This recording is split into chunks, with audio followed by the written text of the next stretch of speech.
नमस्कार। बिहार के नतीजे आने के बाद जिस राजनीतिक भूचाल की उम्मीद थी, उससे कहीं बड़ा झटका देश की राजनीति को लगा है। बिहार में 243 में से 202 सीटें जीतकर एनडीए ने सिर्फ सत्ता नहीं संभाली, बल्कि एक संदेश दिया है। कि संदेश यह है कि राजनीति समीकरण बदल चुके हैं। पर एक और बड़ा संदेश यह भी है कि ये जीत सिर्फ बिहार की नहीं रहेगी, ये जीत नई राष्ट्रीय राजनीति की जमीन तैयार कर रही है। लेकिन इस संदेश के भीतर कई सवाल छिपे हैं जिन्हें समझना बेहद जरूरी है।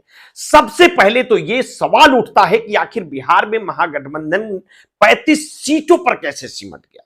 2020 में जिस आरजेडी ने लगभग 75 सीटें हासिल की थी, वो सीटें 20 साल पुरानी नीतीश सरकार के सामने आधी क्यों हो गई? क्या जनता बदलाव नहीं चाहती थी या विपक्ष बदलाव के लिए तैयार ही नहीं था? और इससे बड़ा सवाल है, क्या विपक्ष को इस बात का एहसास है कि 2025 का चुनाव उसके लिए सिर्फ हार नहीं बल्कि चेतावनी है? प्रधानमंत्री नरेंद्र मोदी ने जीत के तुरंत बाद जिस तरह बिहार की राजनीति से बात को घुमाकर बंगाल की तरफ मोड़ा, वो एक साधारण राजनीतिक टिप्पणी नहीं थी, वो ये संकेत था कि भाजपा अब बिहार की जीत का इस्तेमाल आने वाले दो सबसे बड़े चुनाव में करेगा, बंगाल 2026 और उत्तर प्रदेश 2027 के लिए। सवाल यह है कि बिहार की जीत बंगाल की राजनीति को कितना प्रभावित करेगी? क्या बिहार का जनादेश वास्तव में बंगाल का मूड तय कर सकता है? क्या बिहार की महिला युवा एमवाई धुरी बंगाल की राजनीतिक संस्कृति में फिट होगी? पीएम मोदी ने अपने भाषण में कहा कि गंगा बिहार से बंगाल तक बहती है और अब भाजपा बंगाल से भी जंगल राज हटाएगी। ये वक्तव्य बंगाल की राजनीति के लिए सिर्फ चुनौती नहीं था, बल्कि सीधा हमला था। लेकिन यह हमला क्या बंगाल की राजनीतिक धरातल को हिला पाएगा? टीएमसी का दावा है कि यह सिर्फ भ्रम है और 2026 में ममता बनर्जी चौथी बार सत्ता में आएंगी। ये दावा कितना मजबूत है? क्या 2021 के बाद बंगाल की जनता आज भी उस उत्साह से टीएमसी के साथ खड़ी है? टीएमसी के प्रवक्ताओं ने भाजपा के आरोपों को बिल्कुल से नकारते हुए कहा कि बंगाल सुरक्षित है, जबकि असल अपराध उत्तर प्रदेश में है। उन्नाव, हाथरस, प्रयाग जैसे मामलों का हवाला दिया गया।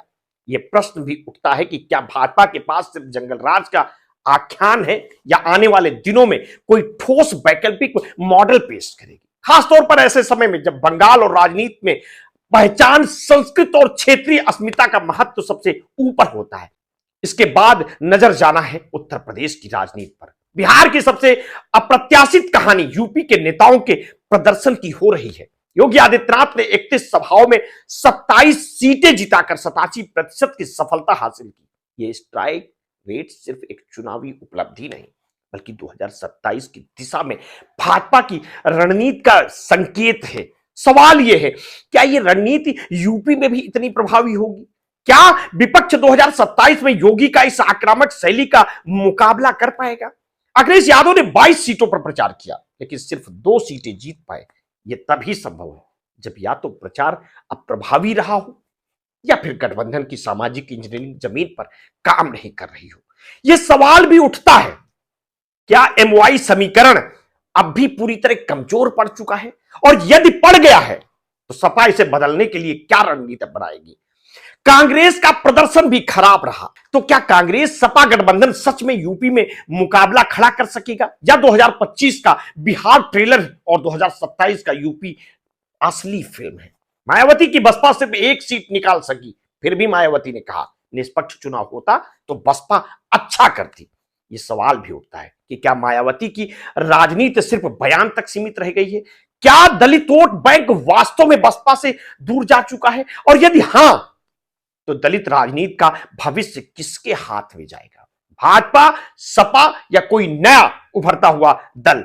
और इस चुनाव की सबसे दिलचस्प बात, 3 बंदर वाला बयान। योगी आदित्यनाथ ने राहुल गांधी, अखिलेश यादव और तेजस्वी को पप्पू, टप्पू, अप्पू कहकर गांधी जी के 3 बंदरों से उनकी तुलना कर दी थी। यह बयान विवादों में रहा, लेकिन सबसे महत्वपूर्ण बात यह रही कि यह विवाद विपक्ष की रणनीति को ही बदल गया। सवाल यह है, क्या विपक्ष ऐसे बयानों के जाल में खुद फंसता जा रहा है? क्यों विपक्ष हर बार भाजपा द्वारा सेट की गई नैरेटिव की जमीन पर खेलने को मजबूर हो जाता है? क्या उनके पास कोई वैकल्पिक नैरेटिव है या नहीं है? ये भी तथ्य इस विवाद के चलते बेरोजगारी, शिक्षा, स्वास्थ्य, महंगाई, भ्रष्टाचार सभी मुद्दे मीडिया और चुनावी भाषणों से गायब हो गए। ये कितना लोकतांत्रिक है और कितना खतरनाक है। क्या भाजपा जानबूझकर भावनात्मक और व्यक्तिगत हमलों वाली राजनीति को चुनावी रणनीति बना रही है? और अगर हां, तो विपक्ष क्यों इसके सामने ठहर नहीं पा रहा है?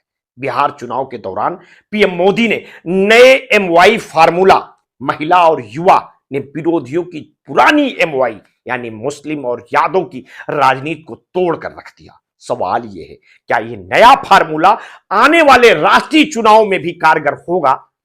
महिलाओं और युवाओं का यह समर्थन कितना अस्थायी है? क्या यह विकास की उम्मीद पर आधारित है या सिर्फ भावनात्मक जुड़ाव पर है? इस बीच टीएमसी लगातार कह रही है बंगाल भाजपा की नफरत की राजनीति को नकार चुका है। लेकिन क्या टीएमसी यह समझ रही है कि भाजपा का वोट शेयर लगातार बढ़ रहा है?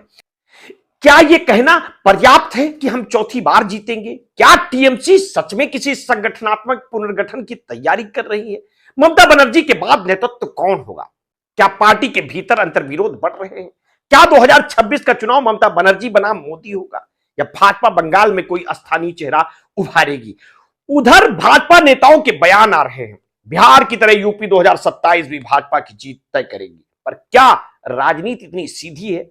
क्या बिहार की जीत का असर वाकई यूपी पर पड़ेगा या ये सिर्फ राजनीतिक आत्मविश्वास है? सवाल यह भी है कि भाजपा जिस तरह से चुनाव को केंद्र सरकार के प्रदर्शन और प्रधानमंत्री की लोकप्रियता से जोड़ देती है, क्या इसके राज्यों की वास्तविक समस्याएं राजनीतिक विमर्श से बाहर हो जाती है?